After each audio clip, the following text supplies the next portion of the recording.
Netcasts you love. From people you trust. This is TWiT. Kevin Flynn, computer genius. Taken prisoner and held captive within the digital world of the computer itself.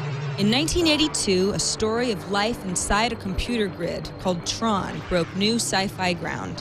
Not an easy concept for audiences to grasp at the time because very few people had computers yet, and everybody was busy watching E.T. that year. So Tron wasn't a blockbuster hit, but over the years it has become a cult classic, both by original fans of the film and sci-fi enthusiasts who agree there's just nothing quite like it. But fast forward 28 years, and we're just a couple weeks away from one of the most delayed and highly anticipated sequels ever, Tron Legacy. Dad, I'm not your father, Sam.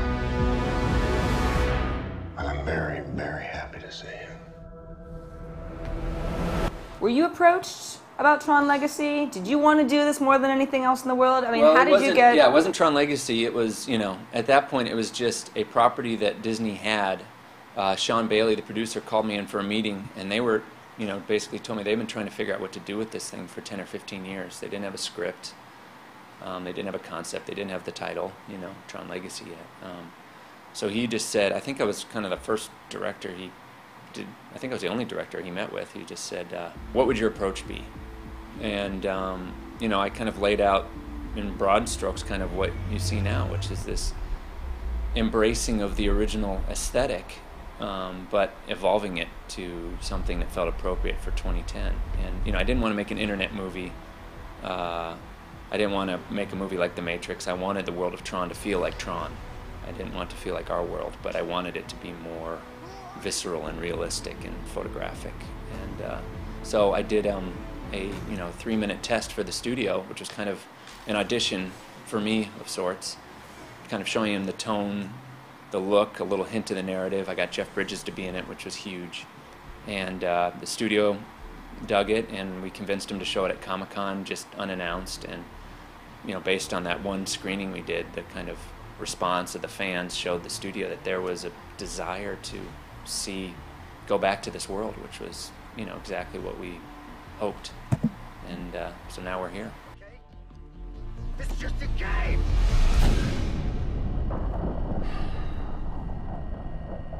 Not anymore. By all accounts, the response at Comic-Con really exceeded expectations. Buzz about a Tron sequel spread online, and it became clear to studio execs that a lot of people really wanted this movie made. Science fiction fans and fantasy fans are extremely loyal. They're loving, they love what they do, they're so into it. Very few other things in this business do have that kind of following. Look at Comic-Con in San Diego, where this thing was was sprung on them. The reaction to it was on YouTube, and it was phenomenal.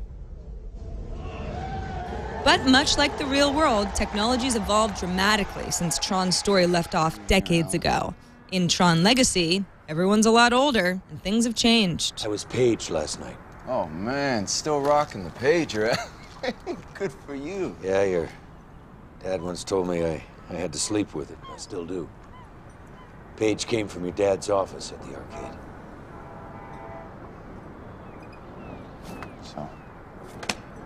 So? That number's been disconnected for 20 years. They've gone someplace with income that isn't particularly what the founders would have done. And I'm kind of stuck there. And I think there's a bit of a disillusioned man there who just is sort of walking through it. Where's his best friend? Where's his partner? Good evening. Our lead story, Kevin Flynn, was reported missing. The visionary icon and Encom CEO skyrocketed to the top of the tech industry. He was last seen at home with his son, Sam, leaving behind an empire. He's living with this mystery. And a young boy who's been left behind, who is kind of sort of a father figure too, a surrogate father. I promised you that if I ever got any information about your dad, I'd tell you first, right? But I thought it was a wonderful Wonderful approach for him at this time, now in his 50s, and still glimmering. He's walking around with an old 80s pager in his pocket, waiting for that page, and then he gets it. The page comes from Kevin Flynn, thankfully still played by Jeff Bridges, who's been stuck in Tron's grid for a long, long time. Long time. You have no idea. But while human Flynn is obviously aged, his program counterpart, Clue, hasn't. So in order for Jeff Bridges to play both roles, the special effects team had their work cut out for them. You'll all be wearing these next year. This is the latest style. It's a completely digital head, but on a real body. You must have been proud of the way that turned out. Yeah, I am. But every morning I wake up knowing what the challenges of selling those shots, and each one of those shots has to be lovingly handcrafted to make it work. And we're using Jeff's performance to drive him, and the body double Reardon. We had to put those two things together and set him in the scene and make sure the lighting's working and the eye highlights are right, and you know, everything's just quite right, and it takes a lot of craftsmanship to make each one of those shots. So. Kevin Flynn! Where are you now? It's safe to say it's still keeping you up at night. Yes. It's as hard as it gets, especially in 3D, to do these head replacement shots. And soda pop. Soda pop. Right side. Left side. Eyebrows up. And neutral face. And cut mic. Ready to rock. In fact, nobody is more amazed with the finished product than original Tron director Steven Lisberger, now an executive producer on Tron Legacy. Very, very happy to see you. We were scanning Jeff Bridges with a laser the other, in the beginning in pre-production, and he would pop up on the game grid. And I said to everyone, do you realize that I made that up on the first movie? I had to get Flynn in the electronic world, so I thought, how am I going to do this? I know, we'll scan him with a laser. Hey, it's the big master control program everybody's been talking about. And I said it was just something, a story device, and it's literally come true. It's creepy. Yeah, it is. But it's supposed to be, it's supposed to be make you feel like, is this a good idea that, computers can almost fool us and sometimes do fool us? Yeah. Yeah. It's like a human matrix. Proceed to games. Games?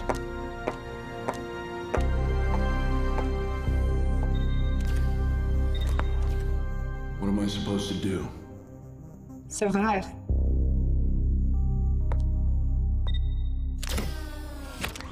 The sets themselves are really, really great. They're doing kind of a marriage between photorealistic, computer-generated images and actual practical sets, and it's going to be very difficult for people to tell which is which.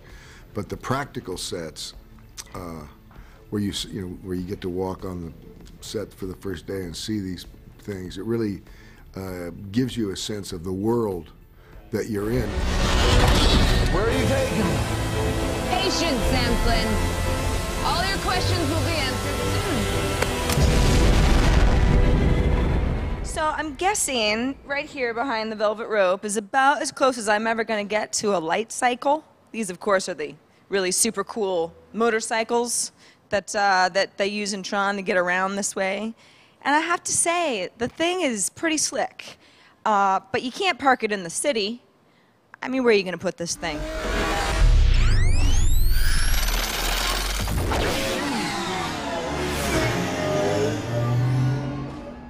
We worked a lot with those reflections, and we have very subtle crease lines that every automotive designer works with. This is where you get the quality in.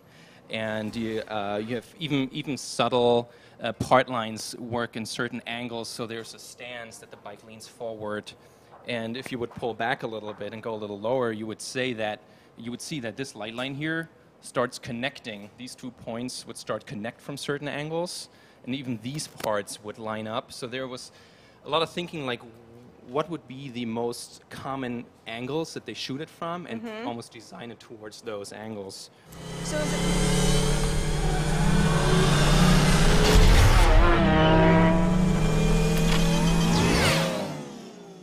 So is it more of like were designing because it's going to look cool in the movie with the lights hitting in a certain way and less about the ergonomic quality of there is this so guy? much ergonomics in that. I mean, we had to use digital scans of the actors, so this is obviously based on Garrett Hedlund's body. But as many digital scans you have, you sometimes have to sneak in with a tape measure. What do I find him? Make it there alive, and he'll find you. So this isn't off of any specific like concept BMW that you saw at an auto show or anything like that? Well, I worked for car companies before. I'm a car designer, so Okay. I quit my job to work on this film. Oh, nice. But you have to know that Sid Mead established a certain design language for the first movie, and he actually designed an exposed rider, like back in the 80s, but they couldn't render it because computer power was so limited. So we kind of actually made his visions true. So there was a lot of reference to the first movie.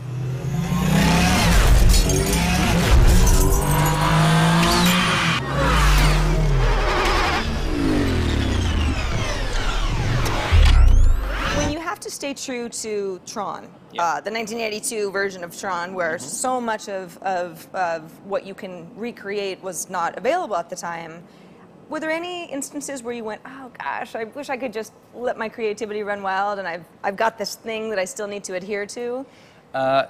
For all of us designers, there was no better thing than going back to that movie. I saw it maybe 10 years ago for the first time. But what inspired me much more is the artwork that was done for that film. So we watched the movie a lot of times, but the making-of book and the original sketches that we had access to, they were so much more inspiring than the movie itself, because they couldn't realize so many visions they actually had. So it made more sense to look at their visions other than as their compromised film result. But it's still an awesome film.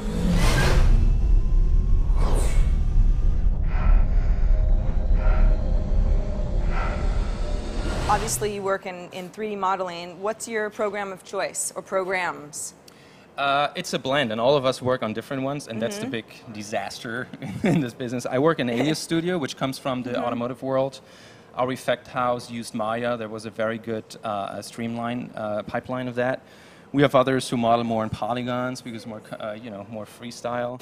And our So production. it's software compatibility issues then that you guys have. We're like Tron programs ourselves. It's a big disaster. Yep, that sounds about right. But how about from the visual effects supervisor's point of view? Is there something that sticks out to you as one of the most challenging scenes or one of the most challenging parts of the world to get right? For me, it was the disc game sequence because, again, we start from this amazing inspired artwork, and sometimes when you try to translate that from artwork to the big screen, some things don't work with the live action, so you have to try different things, and I had a really great team working really hard on that for months, and we finally came up with a look that I think we were happy with, and we showed it to Joe, and Joe was also very happy with, and that's ultimately what's in the film, and so I'm pretty proud of what the team was able to do there. Make no mistake, Tron Legacy isn't all CG and 3D. For example, those costumes are the real deal. Something Garrett Hedlund learns firsthand once his character Sam Flynn enters the grid. Attention program. You will receive an identity disc.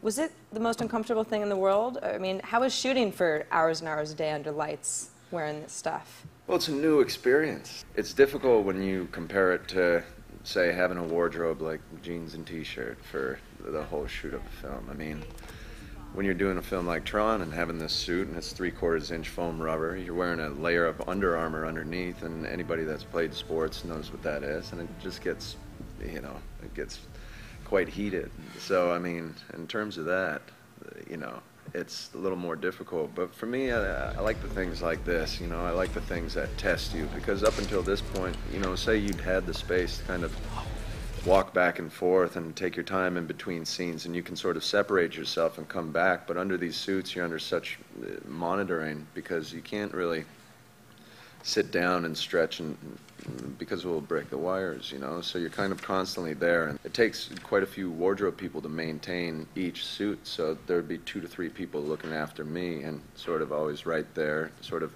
making just doing touch-ups, and there's always somebody around you, and it's so then you work, you learn how to work on those elements, and then I think it's strengthening. The suit was not merely a sexy kitten cat suit. You know, it wasn't a black spandex thing. It felt like armor, and that's what I wanted it to be. I wanted her to be a warrior. You know, I used Joan of Arc as a major reference point for Quorra. Olivia Wilde plays Quorra, Kevin Flynn's loyal right-hand program lady. I'm Quorra! Who helps Sam figure things out in armor. You know, like Joan of Arc. Turning around. Not by choice. Their vehicles aren't designed to go off-grid. They'll malfunction on this terrain. What about us? Obviously not. It was an honor to wear those suits. I mean, it's totally revolutionary what they did. Weaving electroluminescent lamps through rubber and neoprene has never been done before. It was exciting because we were well aware that all these guys working on the suits were geniuses and really working to make something special. They didn't have to do it this way. You know, they could have added it in CG. They could have just had tape and then added it later. And then what you would not have had was the amazing reflections of the lights and how, you know, we had one scene where Garrett and I are in a hallway and we're lit entirely by each other's lights. So that was what made it all worth it, was moments like that. It added to every element, I'd say, just wearing those suits and seeing the lights go on. And so you knew they were going to be difficult to wear because it had never been done before. And it restricted the way you moved and it changed the way you walked and the way you would fight. But we got better at it as the days went on and they got more comfortable and it didn't take quite as long to get into them. But I remember the last day I took off the suit and it was really kind of amazing to look at it and realize that for the past 4.5 months, I've been able to wear this thing and to be a part of the sculpture. No. That was like a 5-foot descent. You should be a stunt gal. She had to do some amazing things to, you know, as far as the physicality of her role, you know, to get in shape for that and to get ready for that. And do it, not only, it would be hard enough just to do it in, you know, normal clothes, but she has to do it in these suits that are all, you know, very tough to move around in, let alone, you know, do the leaps and the kicks. We also had these helmets. It's a shame you didn't see that helmet more because it was built based on our bone structure. So everyone's helmet looked like a weird robotic kind of sculpture based on their face. And they were so beautiful. And you would just hold it in your hands and be like, that's the most beautiful thing I've ever seen. You put it on, you couldn't see anything. But it was like this reverence for all the tools that were being made for the film. And every department really felt like they were doing something revolutionary. So I felt that there was this pride that permeated the set every day. And people were really excited. It wasn't another day on a movie set for these veterans. Did they let you keep the helmet? No, I don't get to keep anything. But Special effects and costumes aside, it seems obvious that the success of Tron Legacy depends on how well its modern tech achieves what Tron couldn't back in '82, while still honoring and staying true to the original. Or in the words of die-hard Tron fans, don't ruin our movie. There had to have been a part of you who was like, oh, I wish I was still at the helm of this. This is a whole thing that's out of my control. Well, you know, I have to say it, I personally find directing overrated. Really? Yeah, I do. Lisberger Studios in the old days, I got a great deal of satisfaction from having, you know, sort of our band. It was like a rock band, and we had worked with each other for years, and it was really that experience I enjoyed the most. And fortunately, in the case of the first film, you know, a lot of people that I'd worked with or knew or were friends, we all worked on the first film.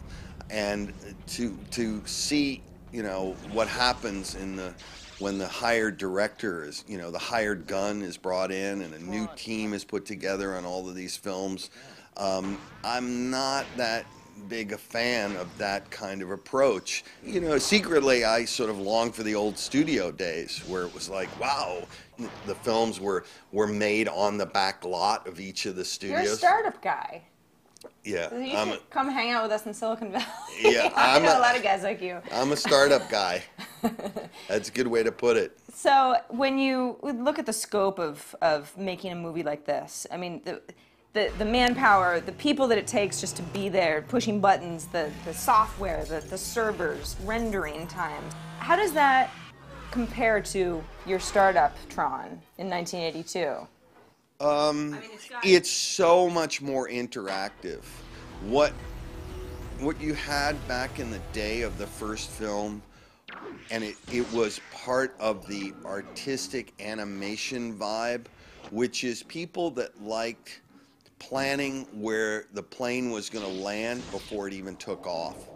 That is animation. You know, you create the backgrounds over here, you create the characters over here, the color scheme is worked out over there, and you vector in from all these different areas, and that is sort of a big part of the artistic thrill, to see it come together that way, and to see how intensely interactive it is now, how live it is, you know, live feeds from the cameras. We didn't even have video playback.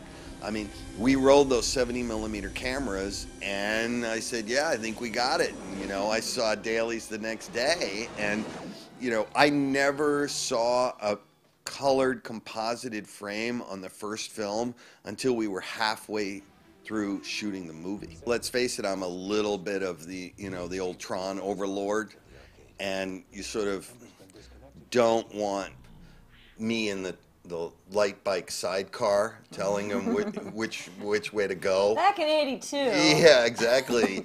You know, turn here, you know, slow down. Video game warriors escaping game grid. This is an illegal exit. You must return to It's obviously dated to watch it now, but it's not like it was trying to be something else. It doesn't look like a failed attempt at being another sci-fi epic movie, you know what I mean? It was unique in its design, in its story, in its language, in its tone, and I was really impressed by that. I was also impressed by how many groundbreaking things they were doing and saying, like, for instance, saying words like bit and program at a time when the actors had no idea what that meant, or very vague idea. So why now? Why is now the right time for Tron Legacy? Only now could we make the sequel as groundbreaking as the original, and that's why I think it's great that they waited almost 30 years, because it took that long for technology to develop to a point where it could be as revolutionary. I think if you made this film 10 years ago, it wouldn't be as exciting as the first, but this one is an appropriate, you know, swing of time. The pendulum has swung back, and it's the right time to start asking the same questions about the philosophy of technology. Whoa, whoa, whoa, whoa, whoa, whoa, whoa. I'm a child of the digital age. You know, I grew up in the 80s on a, you know, Macintosh Classic, you know, with Mac Paint and all that stuff. And, you know, it's like, that's our generation. There's a fluidity I think our generation has with the computer that a movie like this, you have to be totally comfortable with it, because it really is. You know, our set looked like, you know, NASA launch control some days with the amount of technology that we were combining. But, you know, in the end, you're just trying to tell a great story. And with this movie, I think we're telling a story that couldn't be told up until now. So the time is right, I think, for a return to this world.